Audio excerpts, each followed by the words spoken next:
Welcome back to Dum-Dums and Dragons, where improvisers who've never roleplayed before journey into the world of Dungeons and Dragons. I am the Grand Wizard Bukake, your host. Our hero's convoy is suffering under the endless ambushes of the Fries. Juniper has been set on fire and is seconds from death. Quinny is out of spell slots and desperate to keep the townsfolk alive, and Butthole has been unable to find their enemies through their magical invisibility. Can the halflings of Quinntown survive this battle? Can our heroes? Find out next on Dum-Dums and Dragons. Juniper, you are unconscious. You were very briefly strangled by the vengeful Why Me Too. Luckily, Quinny was able to scare her off with an Eldritch Blast. You are drifting slowly forward through space-time. Good news is, the bad news is you're down 2 death saves, so that's not great. But the good news is you're now in stasis and nothing's actively trying to kill you, so you don't need to roll this turn. What do you think's drifting through Juniper's mind in this kind of liminal state between life and death? Keeping in mind all of the Moss side of this, because Moss hasn't died before. Yeah, Juniper has. Yeah, so there's definitely some confusion. And I think some guilt. I think like from OG Juniper perspective, it's like she's died before. I think in some ways she's had enough time to think that it's like, well, she kind of was on borrowed time anyways. So if she dies, I mean, she's had more life than she expected to in the moment that, Bucarius stabbed her to death. Right.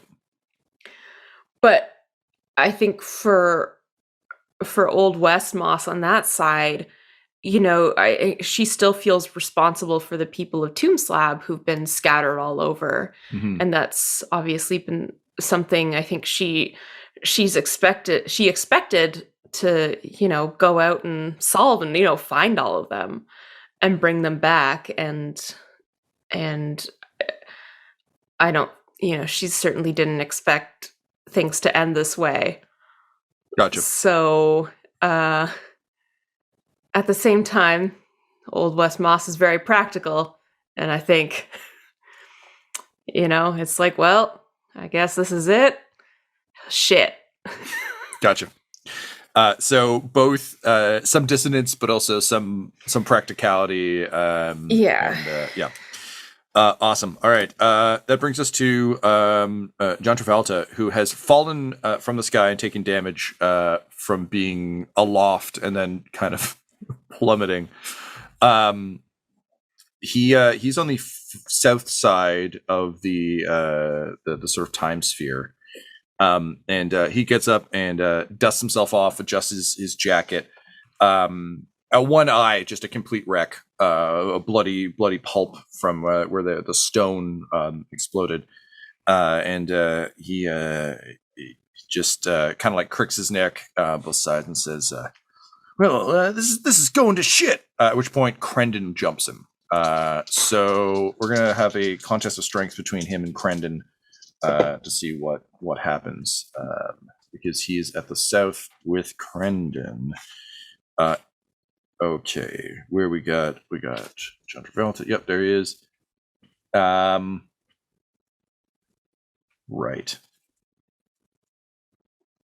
Okay. So Crendon attacks. He misses. At which point, John Travolta just says like, "Hey, watch the jacket!" And you are all far enough away that this won't matter to you, but it will matter to Crendon. It will matter to Crendon, and it will matter to the town. It's going to matter to me. Okay. So you just you hear Crendon yelp, and something happens on his side. Ginny is up. Unfortunately, what has just happened to Crendon is also happening to Ginny, and she no longer attempts to move her crossbow, being overcome with weariness. Bringing us to top of the round. Why Me Too has to take a save because she is also within the range of John Travolta's play. She she fails. This is so stupid. John Travolta is doing more damage to Why Me Too than anyone has managed to do so far.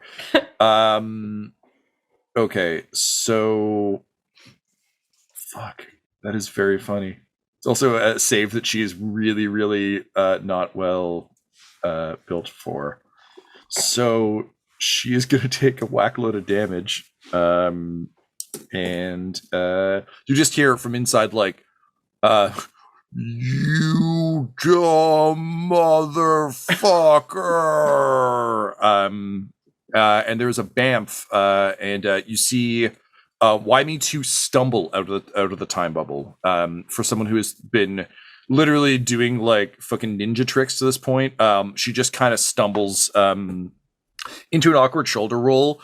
She does kind of stagger to her feet, but it's not it's in no way glamorous or controlled.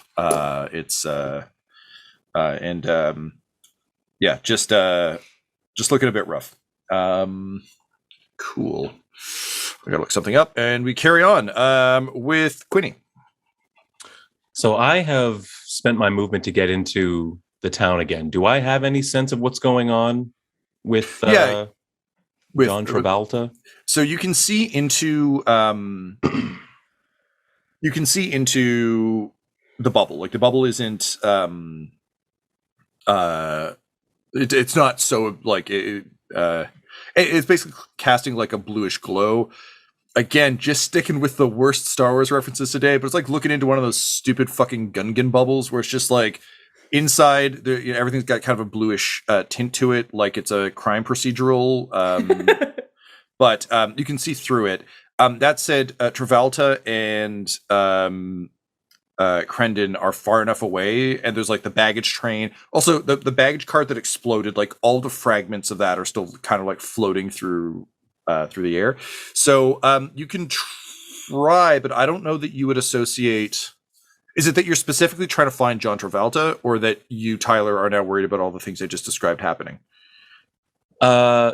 Yeah, like I'm there. I'm just trying to assess like the newest threat. I'm under the assumption that Chickless Nage might be here as well. So newest threat would be Why Me Too, who is like just stumbled out in front of you, kind of like she got tagged by a car and then kind of stumbled away from it. So she's the closest clear and present danger, and was of course the one who was just choking Juniper to death. Right. Do I have advantage on attacking her if she's just stumbled around? Not because she's stumbling around, but you do have. Oh wait. Yeah, I'd give you advantage on that. And I will attack. Why Me Too? We're gonna pop out the breach of contract and see if we can finish this one off. So with advantage, 14. We'll take the nat 20, I think. Will we? Yeah. You sure? I'll take the nat 20. You don't want to think about it? Gosh, that's a lot of damage. Double sneak attack damage? I believe so. It means double damage, but not sneak attack. Okay. It'll double your base damage, and then you get sneak attack on top. Which is still going to be more hit points than God, but, go ahead. I mean, hopefully. Well, let's see how God's holding up today. Did God eat his or her their 5, Wheaties? 10, 15, 20. The ethereal Wheaties. 26. And then we'll re-roll these two. Plus 7, 33. Plus my modifier, which is 7 again. For a total of 40 damage on the first attack. Go ahead and roll your second attack there, sir. Okay.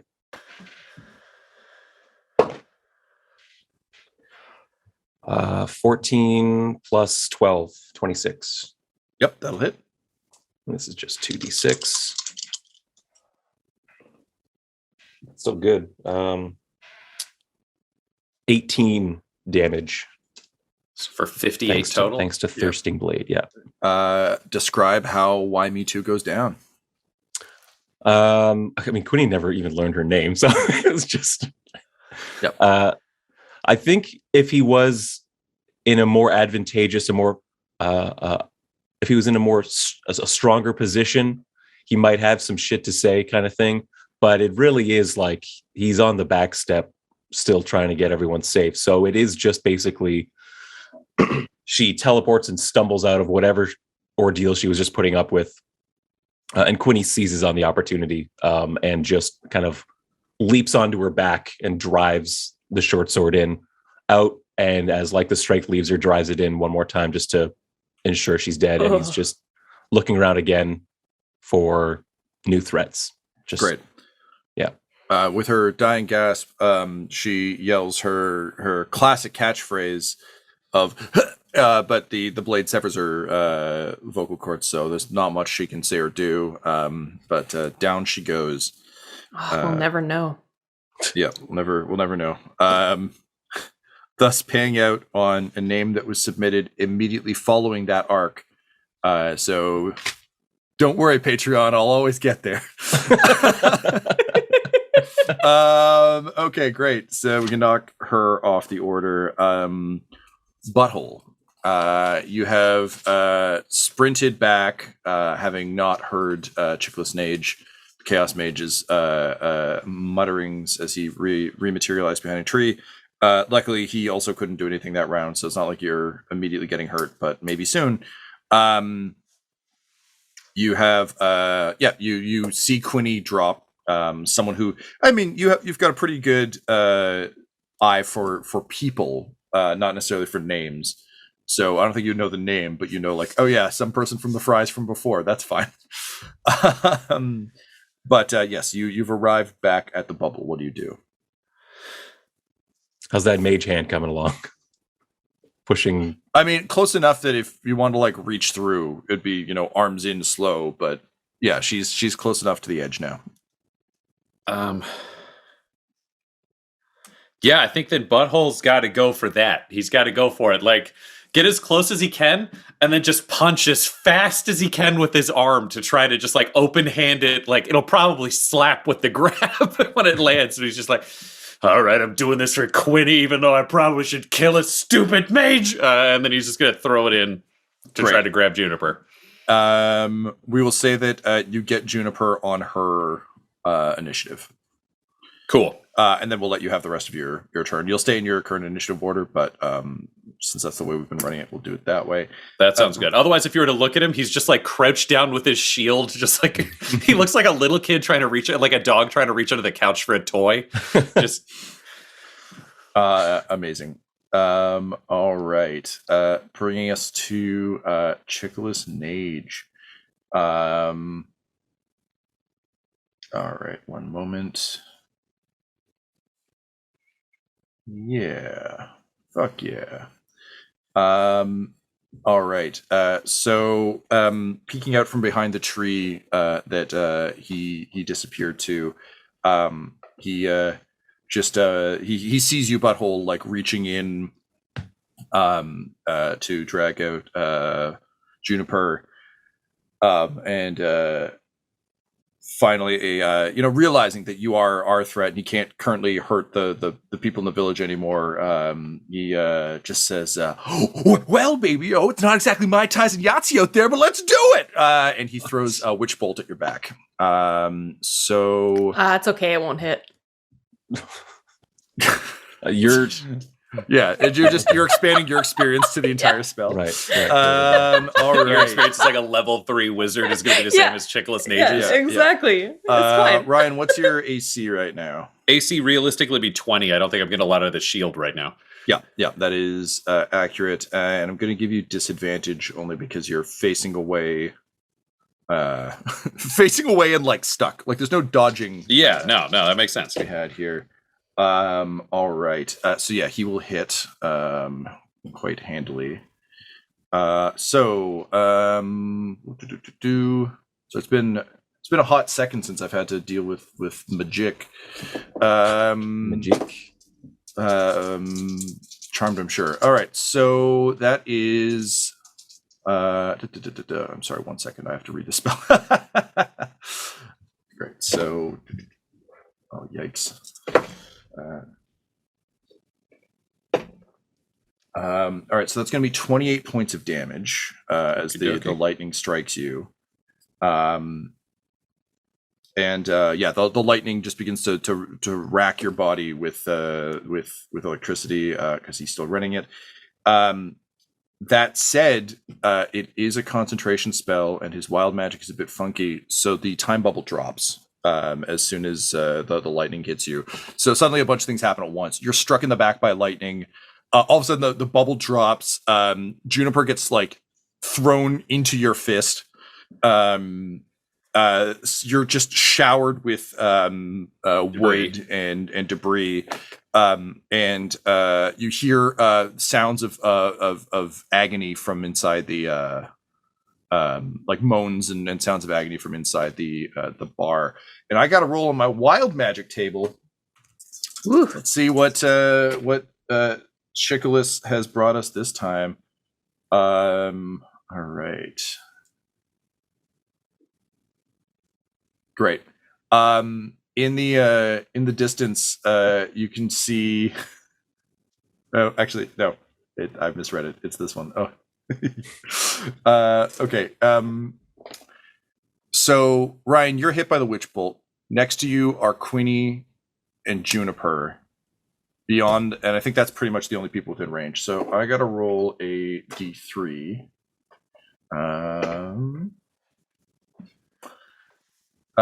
Quinny, you suddenly feel as you ride Why Me Too into the ground. Suddenly you start to feel light, like unnecessarily light, and as her body goes down, you don't. As her body slumps to the ground, you're floating above it. You have a real Peter Pan moment, and you realize that you've had fly cast on you by the chaotic effects. So you gain a flying speed of 60. If you are aloft when the spell ends, you fall. That makes sense. Yeah.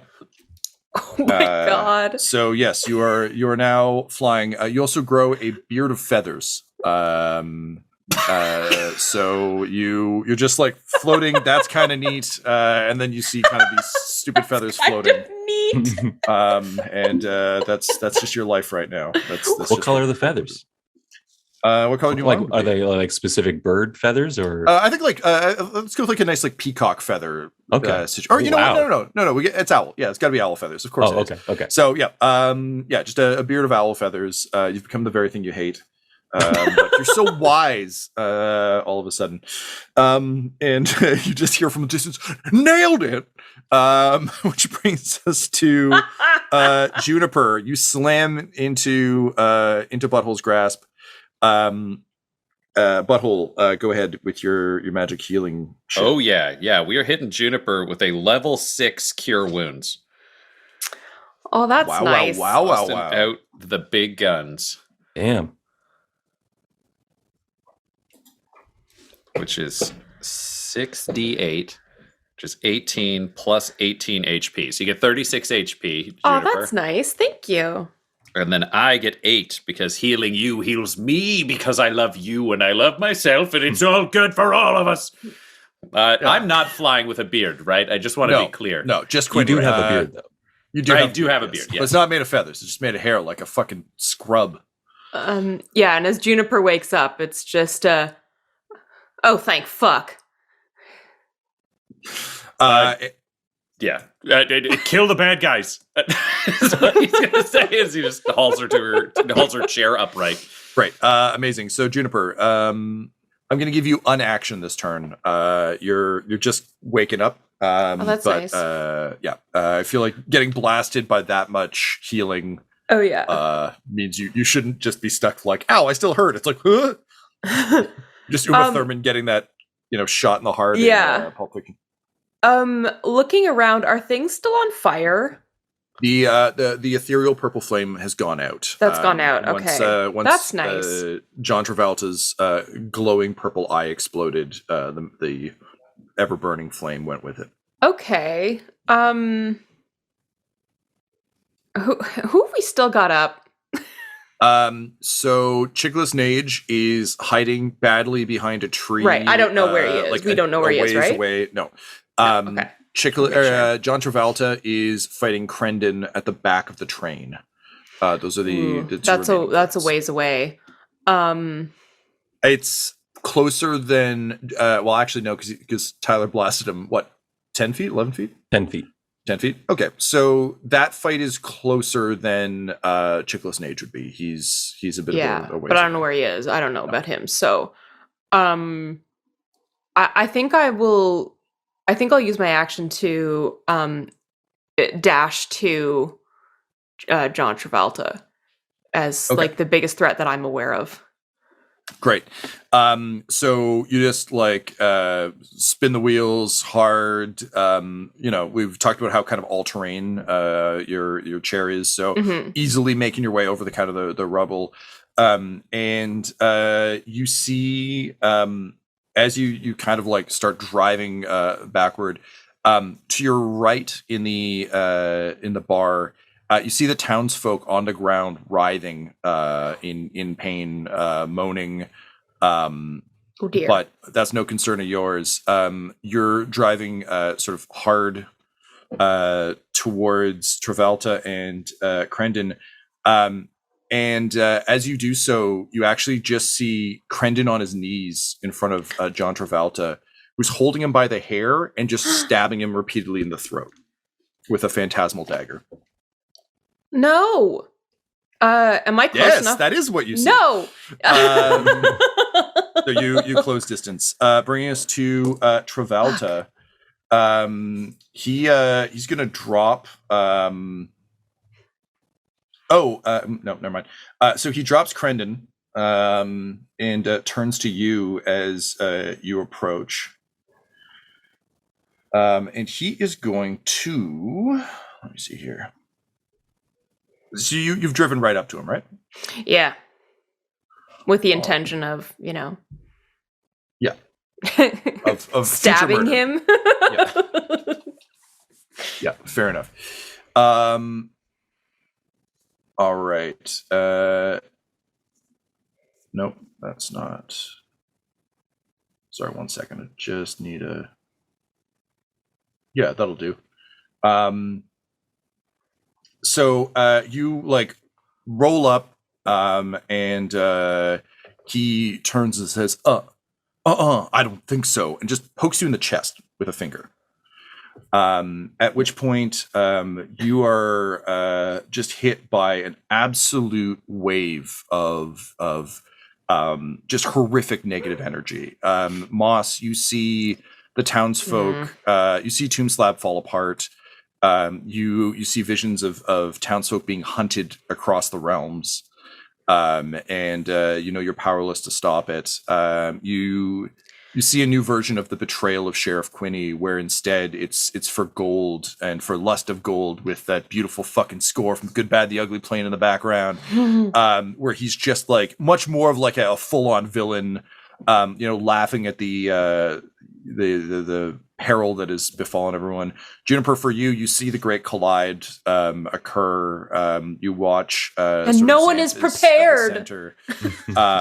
You see Bucky as Bucarius destroying Forlorn Hope, just tearing it apart. This horrible energy runs through you. I need a con save from you. Sure. That's 20 total. 20 total. But if there's one thing that we've learned about you, Juniper, it's that even in the darkest of these situations, you're not one to lose hope. So as these horrible images burn through you, what counteracts them? You're still going to take a bit of damage, but you won't take nearly as much as you would otherwise. You know what? I think it's like it's Juniper's. Ever since Juniper kind of learned, that she was destined to, prepare the world for the Great Collide, there has been like so much just like pressure and like a feeling of helplessness and kind of defeat to like her fate or whatever it is, that I think she's gotten so used to living with the heaviness and the weight of all of this responsibility upon her that it's kind of like, this is stuff she thinks about constantly. Like, it's always running through her mind. Like, she is very aware. And I think that has made her like just resilient to like, oh, you're going to throw that in my face? Like I wasn't fucking aware of that. Thanks. Okay. Amazing. So you're only going to take half damage. Cool.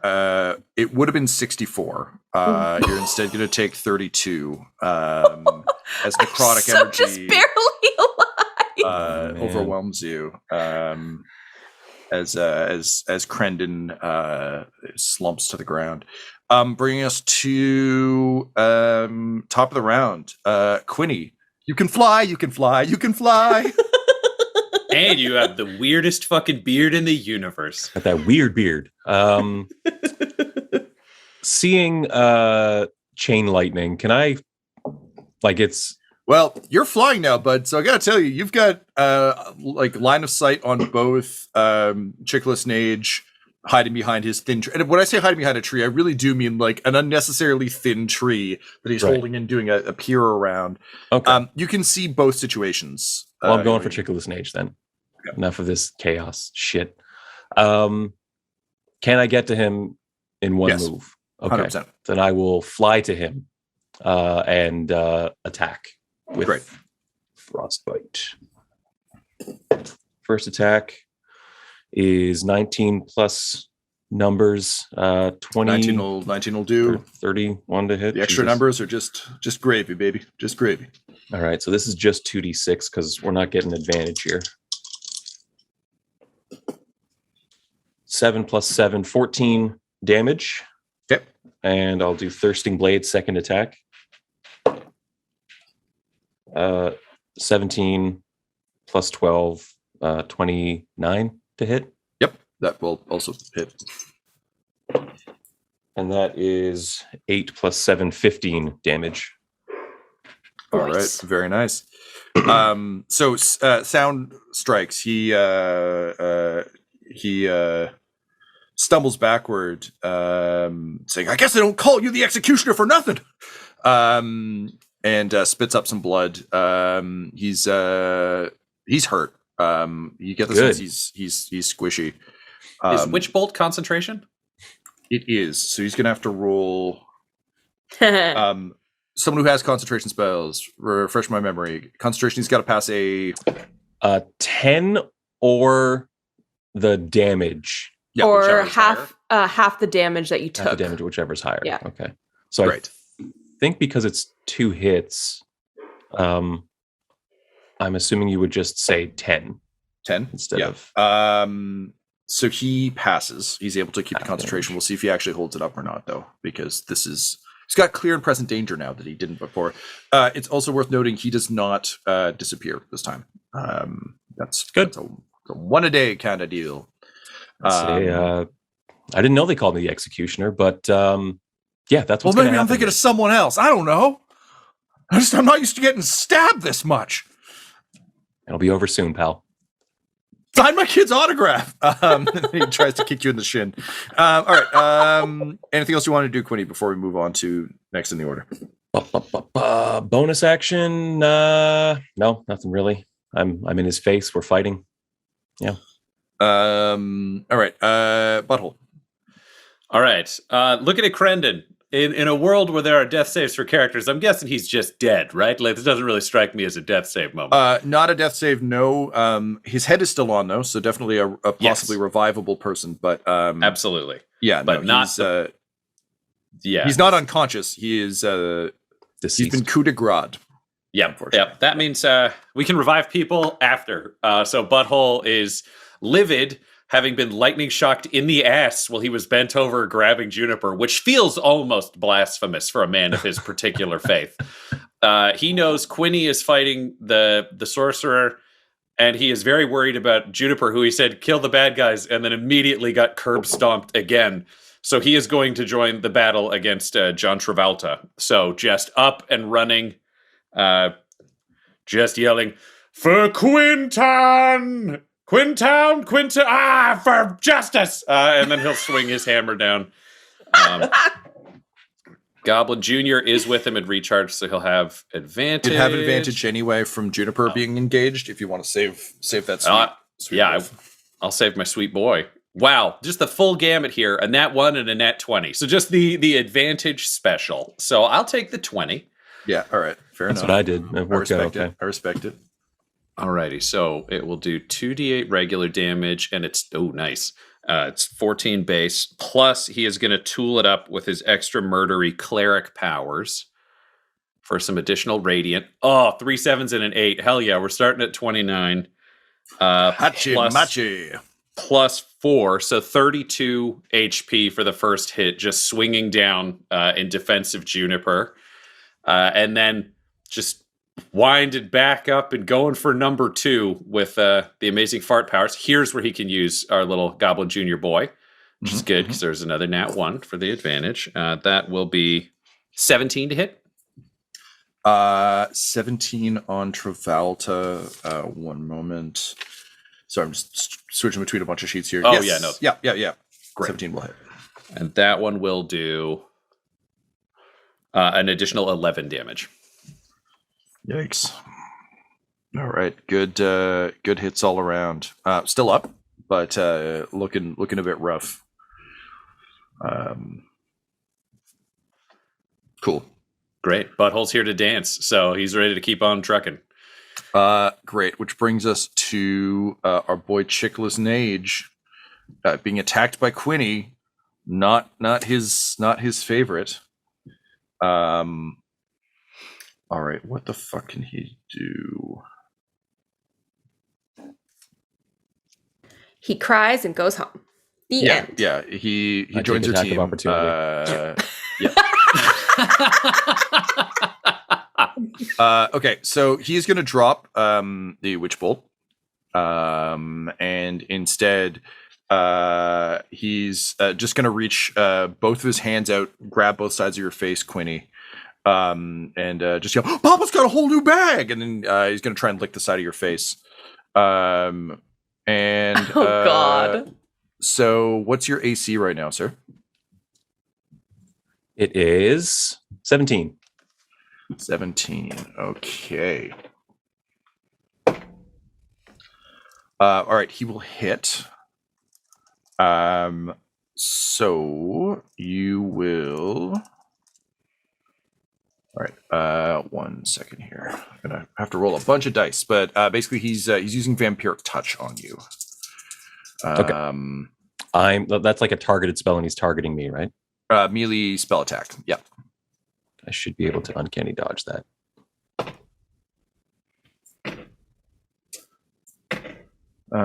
Just doing a bunch of math. Uncanny dodge reduces or completely negates? Reduces. Reduces. All right. So we still need this.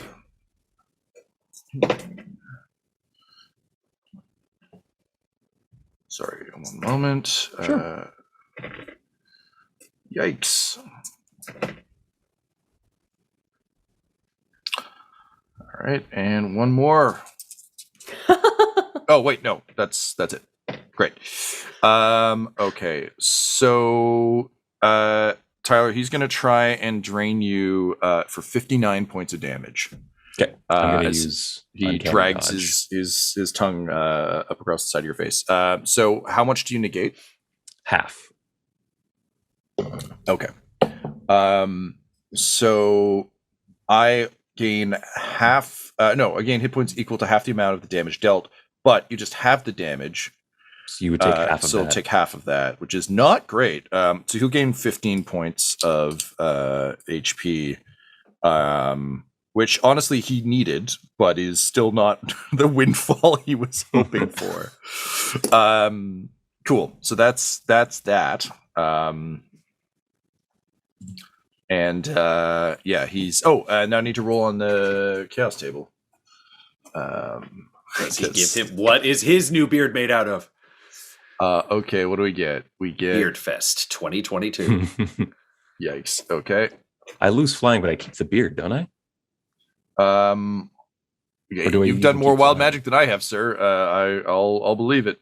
I think I remember the beard being like the beard only disappears when the feathers make you sneeze. When you sneeze, it's just an explosion of feathers. Right. I remember that being something written down. Yeah. Beard that's stays. amazing. Okay, so he leans back and he's just like rolling his eyes and doing the whole thing, and then he just like his eyes grow more wild, if that's possible, and he just says, "Wait, bees! No, not the bees!" And bees just fly out of his sleeves and out of his collar. And out of his pant legs, and a swarm of bees just starts buzzing around both of you. They're not harmful, really. They're just annoying. But you are It surrounded. could be by... harmful. I know beast speech. Yeah, they last a full turn before they disappear. So leave that in your hands. But yes, you drop the inch to the ground.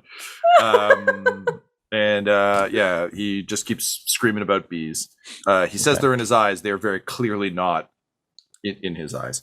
Bring us to Juniper. Ouchie. Ouchie. I'm not like grappled by him in any way, right? By this touch? No, it was just a touch attack. Okay. In which case, I would like to use my my bonus action first to Misty Step from in front of him where I am to right behind him. Okay. And I would really just like to stab him with my blade, my longsword, I think probably right through the back, like into his heart. Cool. Let's see how that goes for you. Yeah. It's going to be 2 hits because, you know. I think we said before, you can sell it as one big monstrous push hit for flavor, but we'll... For flavor, it's like it's like a really like meaty strike. I'm trying to like get right into him. Let's see if I remember how to do this. Okay, so the first hit, 12. Would she have advantage being behind him while Butthole's hitting him with a hammer? Ooh, advantage! Yep. That's a bit better. 16 to hit. 16 will hit against. Yes. Yep. Okay. And then the second one will be 20 total to hit, so that's gonna hit. The dirtiest laugh I've heard out of Laura in like a year.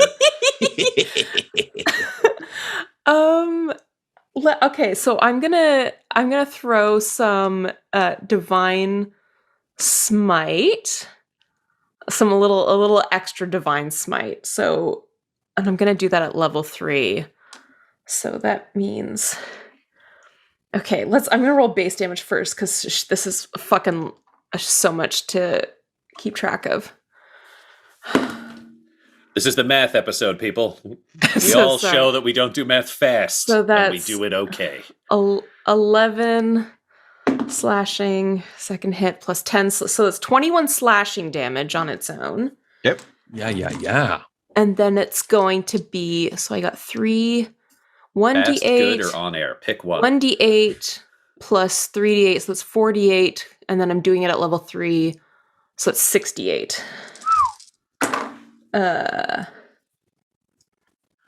3, 9, 11,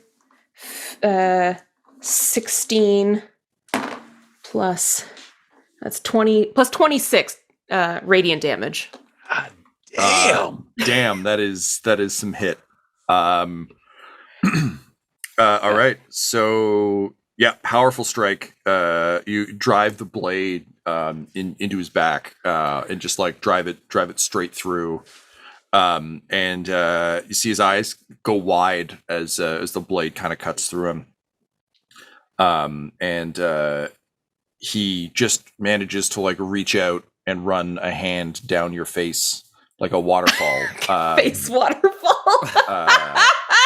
Before slumping to his knees and falling over dead. Well, R.I.P. You know, sometimes killing's necessary. And this fucker definitely was not a good person. So I don't think you need to justify that to anybody. I think everyone agrees with you. Yeah, Butthole's been trying to get you to execute people all day. Yeah, like sentence to death. Agreed. You're good. This isn't going to be like a weird thing. just where we saying, debate about. according to the law, we're okay. I completely I think agree. morally and legally. Quinny is still fighting a mage. We're going to have to go. Oh help shit! And Butthole, suddenly you become aware for the first time of the moans coming from the and of agony coming from the bar. Bring us to top of the round. Quinny, you're engaged in mortal combat with Chickless Nage, the Chaos Mage. You're surrounded by bees. What do? It's like a little pim attack, you know? There's just bees everywhere. Beast Speech lets me cast Speak with Animals as a free spell. So I would like to do that and just shout, protect the queen, she's in his head.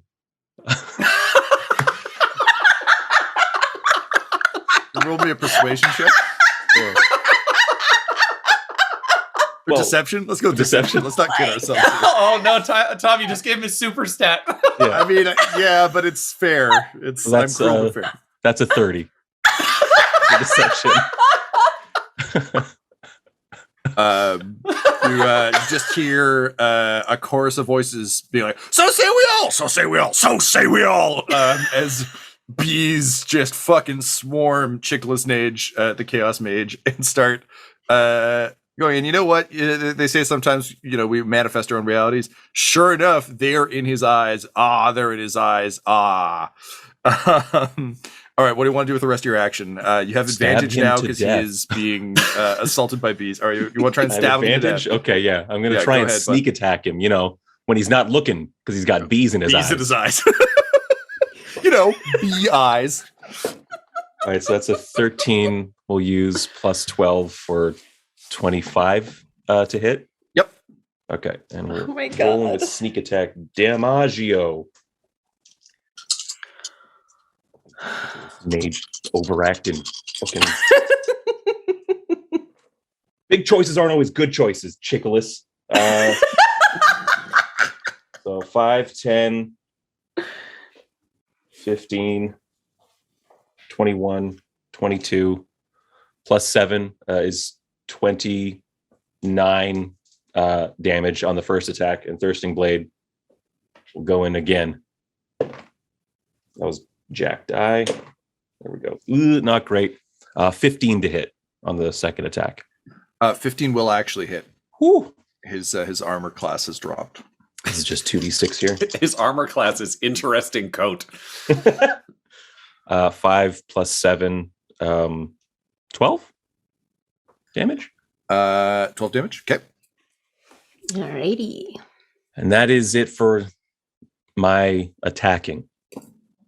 All right. So you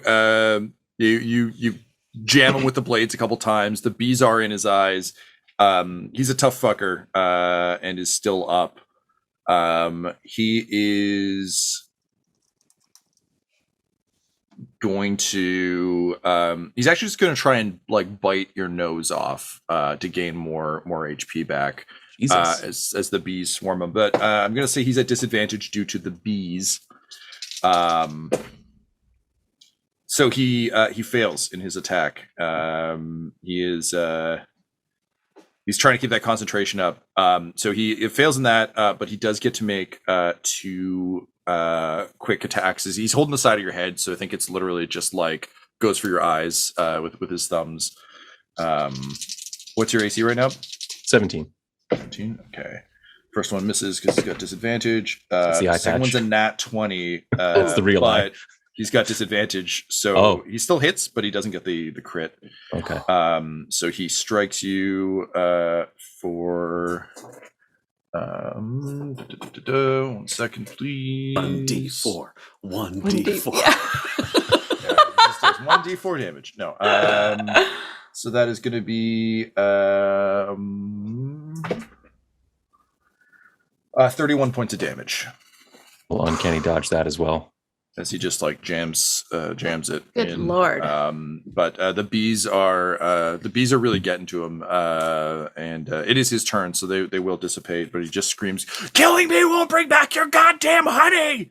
Unfortunately, he did try and he continued his vampiric touch thing, so going to roll on the chaos table. Bees again. Bees again. No, just more bees.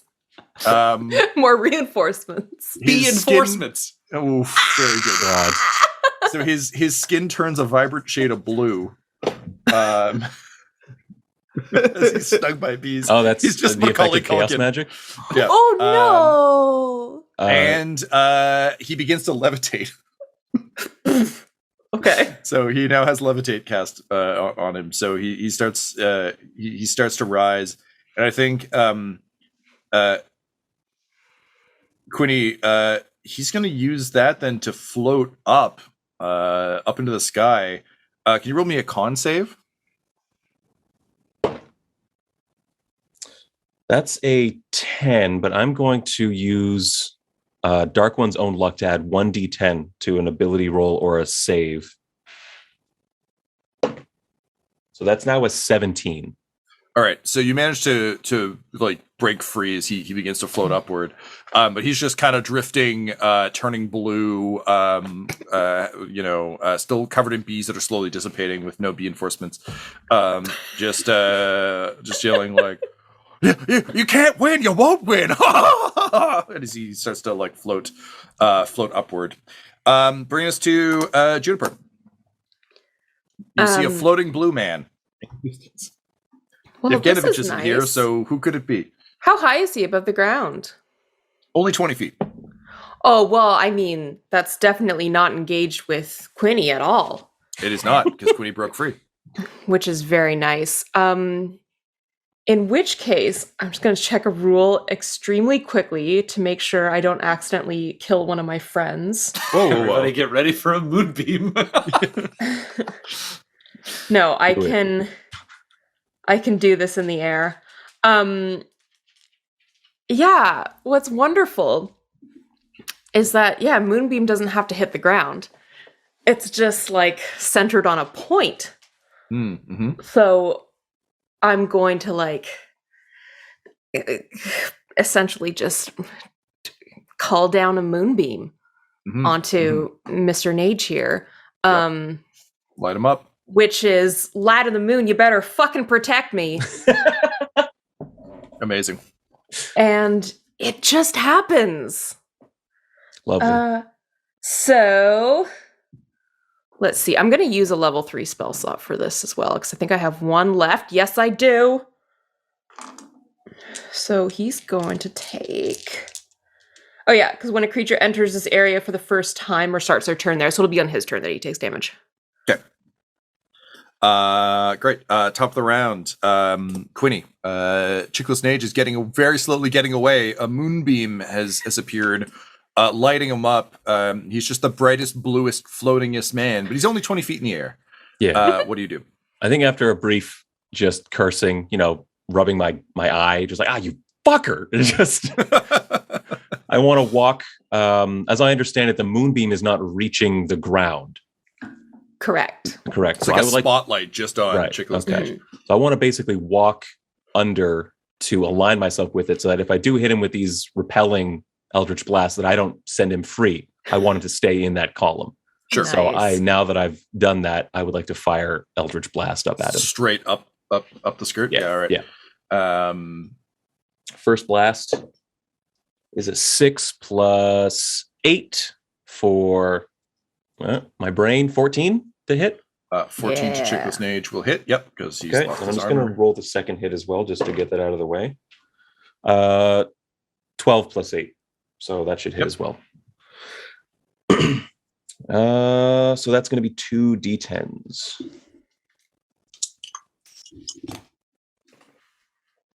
Oh, a 10. Nice. A 10 and a 2 for 12 damage. Ay. And he gets blasted up further into the column of moonlight. Great. Bringing us to Butthole. Juniper is summoning Moonbeam. You can see Quinny just like blasting up Chickless Nage's like flowing robes. But you do hear sounds of distress coming from the bar. What do you do? Butthole. Oh. He needs to walk to like be able to look in a window to see what the bar is doing before he decides his like combat action. So just like peek into the bar to see what's going on. Oh shit, it is bad in there. There are a lot of people not moving, a lot of people writhing in agony. It would seem that John Travolta's what the hell's the name of it? His nasty spell. His wave of weariness has badly injured, and in fact, likely knocked unconscious many of the people in the bar. You see Ginny kind of writhing in agony, unable to get up in there as well. Ah, shit. Okay, he's gonna like climb into the bar, and he's got to help Ginny because that's top priority to be a good uncle. So he is going to she's like writhing in agony. Are there obvious injuries? Like, you want to roll a quick medicine check there, sir? Sure. That is 12. I feel I think that's probably good enough. There's no physical ailments. Like, it's not like they've been cut up or anything. Everyone just looks exhausted. And you get the sense that they took a bunch of damage, likely psychic or something like that, given that there's no physical remedies, but like everyone just looks like tired and exhausted. You can safely say that not only has she taken a bunch of damage, but she's also suffered a level of exhaustion. Okay, then. But she's still functional, right? She's just exhausted and injured. I just want to be clear on what I'm seeing. She's to explain mechanically what I'm thinking, because it might make this easier. Lesser restoration can cure a condition, so theoretically that could remove exhaustion if she'll still function. But if she's injured enough, then he would just heal her in the hopes that it would let her function better. She does have exhaustion, so she's not gonna. You can heal her and she will function poorly, or you can remove the exhaustion and she'll be still very badly injured, but able to function. Great, that's going to be our winner then. So he will reach down and for the first time, he's doing this just for Quinny because Ginny's new and he knows how much Quinny hates this. He farts into his hand some golden light and he looks away and then he just inhales it. And then he leans over to her and he just says, heal. And the gold comes out of his mouth and circles around his hammer to give her a lesser restoration that she's not aware was a fart, but was definitely a fart. Oh my God. So it's just it's like a filtered, it's like the Brita filter of farts, where it's still tap water, but now it like maybe nice. Smells like you have fart breath now. That's he just zhuzhed it up a bit, you know? Yeah, it's great. Wow. Okay. So lesser restoration on Ginny, is that correct? Yes. Great. So she just kind of groggily is just like, oh, fuck, that hurt. Ow, what the, ow. And then like looking around, she's just like, oh no. Things are bad, still fighting. The moment we kill this mage, we're going to have to get everybody out of here onto the carts. So I need you to try to figure out who's functional enough to be able to help with that. And then we got to get everybody else. Yeah, all right. Okay, and she just starts like grabbing like, the weightlifting brothers and like people who had enough constitution to survive the 45 points of damage that most of them took, and just starts like getting them, a few of them saved, so they took less, but like generally speaking, people aren't doing great. Starts dragging them to the carts and literally just like piling them on the carts now. Great. That's all I wanted. That's super. That's probably my turn, realistically. Cool. Bring us to Chickless Nage. Laura, what will happen? That will be 15 points of radiant damage.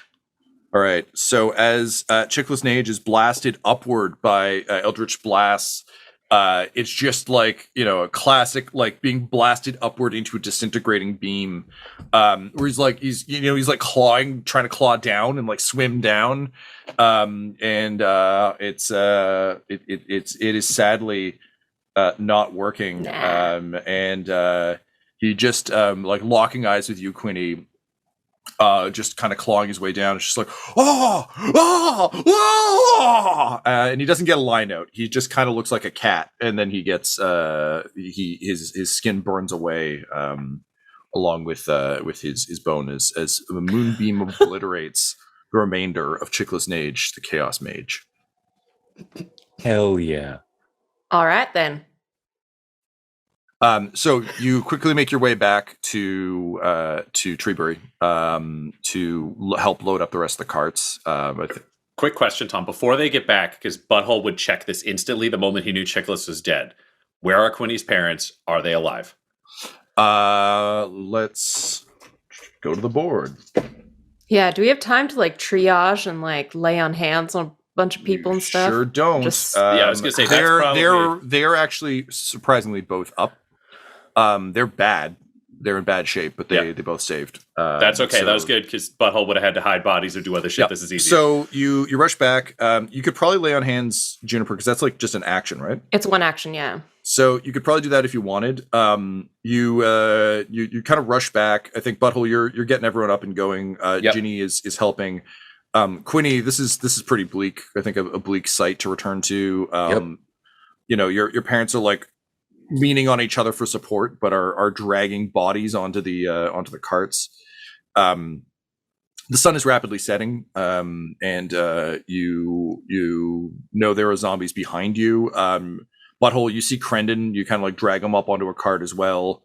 I was gonna say I'd revivify Crendon and throw a cure wounds on him because I want him functional. He's a good, useful dude. So I'll just cross those spells off. Great. All right. So he gets up and he says, "Hey, I'm sorry. I got so tired," and then he just kept stabbing. And he kind of looks at you in surprise and just says, "That's twice I owe you, I guess. Thank you." You don't owe me anything. You're a good person doing good things. That's what good people. That's what good stuff is supposed to happen to people who do what you're doing. So keep doing it. And he wearily gives you a thumbs up and then starts helping load people up. Quinny, is there anything you say before you get everyone on the carts? I think, Frostbite recedes, into his hand, and his other hand crackles with eldritch energy. He can't do anything to help these people right now. Like he's depending so much on the healing powers of Butthole and Juniper, and to help these people. He's helpless. So he would want to make sure that everyone is on the convoy, that we're not leaving anyone behind. Okay, great. Yeah. So you're all able to do that. You can hear the moans of the undead rapidly closing. Also, with the sun going down, it's getting harder to see. So you quickly load folks up. They're pretty grim proceedings all around. And together you kind of whip the remaining mules up, and the carts begin kind of a long, slow, like fast but slow, realistically. Right, yeah. Roll out of Treebury. As you leave the remnants of this broken town behind, at this point, I think there's still concern for tactics and strategy, but at this point, you're reaching the point of all of your energy and all of the remainder of the town where like it's getting to be that like in Left 4 Dead terms, like sprint for the door, like just got to get to the safe room. There isn't much to be done here. Is there anything any of you would want to do as the wagon train gets moving again? Tyler, you've already established that Quinny's kind of out, but Butthole or Juniper, is there anything that you'd want to do or put in place as you kind of roll out into the foothills? I think this time I'll go to the back of the wagon train because I do have I can use Turn the Faithless once. Okay. And so if they ever get too close at any point, I'd like to just be able to turn them away to give us some time. Would be able to tell you that there are also zombies ahead. Does that change your... It doesn't really work because it only lasts for a minute. So I think moving them away for a minute, like while we're having to move towards them, won't help so much. So I'll let someone else take care of the front, but I'll help take care of the back. Butthole? I think Butthole could ride up front with Quinny this time. He would request if Quinny would be up for this. If Quinny can throw a mage hand, we can leave the bell cart in town to just keep tolling the bell to call the zombies towards town rather than towards us on the way out, kind of thing. Yeah, for as long as I could keep that up, I would. Yeah, we'll do that at the last second. And then Butthole would juice the core trio because he's aware that like we haven't met Chad yet, so shit is not going to be like, oh, we get a nice rest. Yep. So, Juniper, have you healed yourself for anything? No, I haven't. Okay, so would you? This is the question. But I was wondering around, then I'll just use my spell slots. Yeah. I think I would leave like 20 of my like lay on hands points just to be able to like stabilize people, and I think use the rest on me. So I'll heal myself for 50. So I'm at 54. Quinny, you've had your fucking ass kicked, right? A little bit. Yep. I'm in pretty rough shape. Great. Butthole will hit you with a cure wounds, which 3, 4, 5. He will do you for 19, 36 HP. Thank you very much. We'll go back. How are you feeling after? How are you feeling after that, buddy? Do you need more? Are you okay? How are you doing on the dose here? I'm good. Thank you. Save it for other people who need it. Okay, Juniper, do you need anything more? You've kind of had the ever-loving shit kicked out of you before we send you back on. I think I'm okay for now. Okay, you're okay for now. All right, well, I'm going to need a little bit something more. And then he just like farts and smells it and gets really satisfied. So he'll hit himself with another one here. 2, just a second. Isn't this just thrilling math while I do die rolls to up a number? The most mechanical thing. Is it D&D if we aren't doing math and rolling dice? Honestly, this is a critical component of the game. Math, baby. So Butthole smells his own farts and in a joyous fashion is back to full health. Crendon at this point would actually be at 20 HP, Tom, if that matters mechanically. I don't know if that's higher than his limit. And then if he would probably also throw one on Ginny, who would get 20 HP bonus, and then he'd throw one on whoever seemed hardiest, probably one of the brothers, who's like a good drover kind of thing. Yep.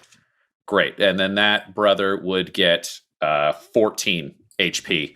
Yep. Just that we've got people who can drive every cart who are kind of healed up, and then the three of us are ready for kind of ranged ass kicking.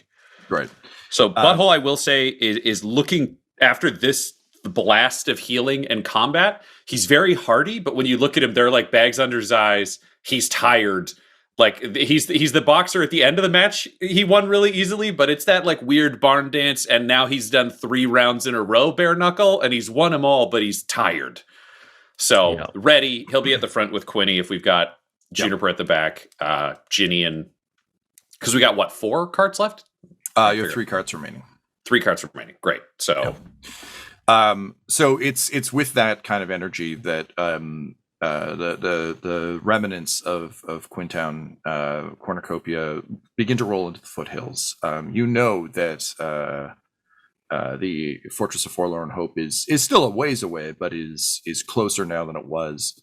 And you find yourself kind of in on a wide, the foothills lead. As we established before, there's kind of a gap between the trees and sort of the rocky outcroppings. And coming down those rocky outcroppings, there's a mass of writhing bodies. There is a swarm of the undead, but unlike the zombies you've seen to this point, they're not wandering towards you. In fact, they seem to almost be stumbling over each other.